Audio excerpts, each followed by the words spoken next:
still 5 minutes to go, but they need something out of this drive.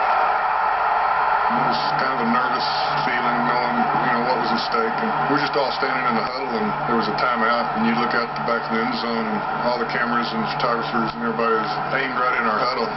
Bronco guard Keith Bishop. I just said to the other offensive linemen, the people in the huddle, we had them right where we wanted them. That was just so neat, it kind of helps you to relax, because everybody goes in the huddle, they're like, oh man, we got to go 98 yards, this is it, this could be the end of the season after coming so far. And he comes up with something like that. Everyone had so much character in the huddle at that time. John Elway came up to the huddle saying, we can make things happen, we're going to make things work. So when you have a quarterback saying that, and an offensive line saying that, you have a tendency to feel confident in ourselves. Every great athlete needs a moment that separates him from the rest. And for John Elway, that moment arrived with 5 minutes and 44 seconds remaining against the Browns. Into a 5-degree wind chill, and with nearly 80,000 fans barking Denver's doom, Elway stood 98 yards away from greatness. I never thought that anyone in the huddle doubted that we could do it. We walked in knowing that it was a do-or-die situation, and that there was nothing else. Either go to the Super Bowl or we're going home, and we got a chance to do it on this drive, and it was just a matter of getting out of where we got some breathing room.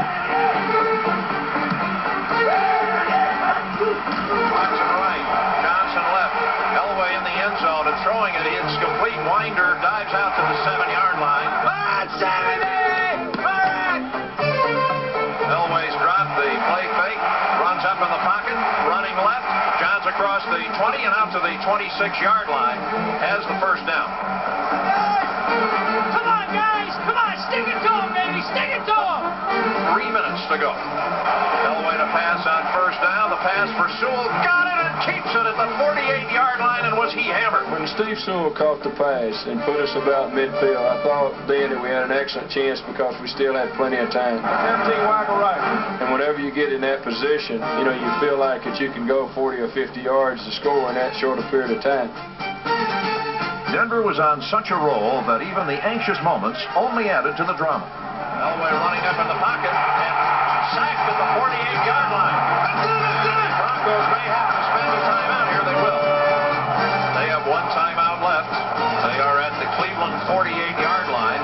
Snap to Elway, and Elway's pass is coming and caught. Mark Jackson, first down at the Cleveland 27-yard line. I had to go 20 yards down the field. And I had the whole time in my mind that I was going to run the route as fast as possible because of the pressure that they were getting on John. When I broke, the ball was there. John just drilled it in.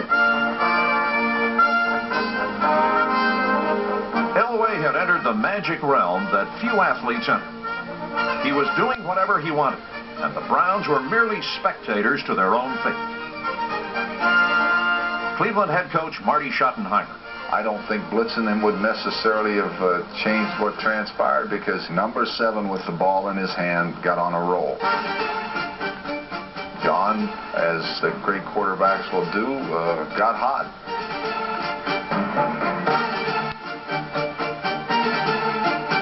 Elway was running in the footsteps of Unitas, Starr, and Montana. Come on, Johnny! As he ran, passed, and coaxed the Broncos to the Cleveland 5-yard line. 42 seconds to go. Broncos at the Cleveland 5. Third down and a yard. The snap to Elway. The look, the throw. Touchdown to Mark Jackson. 98.5-yard drive. Elway's rocket capped the single most significant drive in Denver Broncos history and was one of the most impressive drives in championship history. 98 yards in 15 plays against the wind, the clock, and nearly 80,000 dog-bone tossing fans. So much of a lift for me, especially scoring in that end zone where the guys were throwing the bones. One bone hit me in particular on the elbow, and it hurt pretty bad.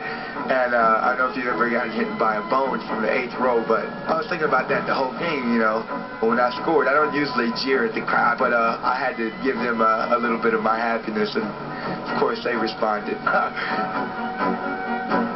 Elway proved beyond the shadow of a doubt that he had the heart to equal his talent. And when the game spilled into overtime, the Broncos proved they had the heart of a champion. They don't score. They don't win. That's right. You got to do it. You got to find it somewhere.